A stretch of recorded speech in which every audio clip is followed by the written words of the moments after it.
Hey guys, so this is the reading for this race paragraph. The title is Saratoga.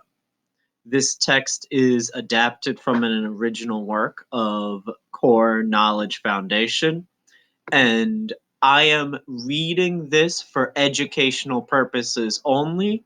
I have no interest or intent of any sort of monetary gain or anything. So if you are the copyright holder, please reach out to me if I have made any mistakes and I will gladly correct them. Once again, this is only for educational purposes. Okay, now that that's done, this is the reading. General George Washington proved himself to be a very strong and tactful leader of the Continental Army during the American Revolutionary War. In late 1776 and early 1777, he organized surprise attacks on British mercenaries and British soldiers, giving the Americans a much needed lift in spirits. Oops. American spirits wouldn't stay high for very long, though. Not if the British could help it. In fact, British generals had a plan to knock the Americans out of the war before the year was over. The Hudson River runs north and south in New York State. The British aimed to win control of the entire Hudson River Valley. If the British controlled the Hudson, they could cut off New York from the other states, dividing the Americans in two. The British would then be able to defeat the rebels one part at a time. They would defeat New England first and then the rest of the states. That summer, General John Burgoyne led a British army southward from Canada into New York State. The plan was for the main British army in New York City to start moving north soon after Burgoyne entered New York State. At about the same time, a third, smaller British force in western New York State would move east. The three British armies would meet near Albany on the Hudson River. At that point, it would be all over for the upstart Americans.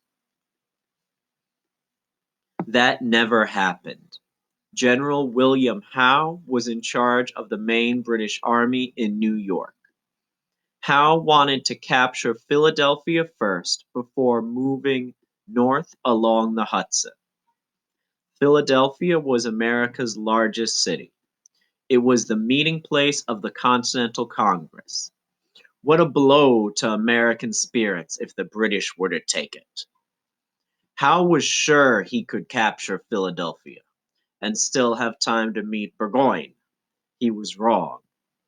By the time he captured Philadelphia, there was no time left to get back to New York City. He didn't even try. Meanwhile, the Third British Force, the one moving eastward across New York State, ran into Continental Army soldiers along the way.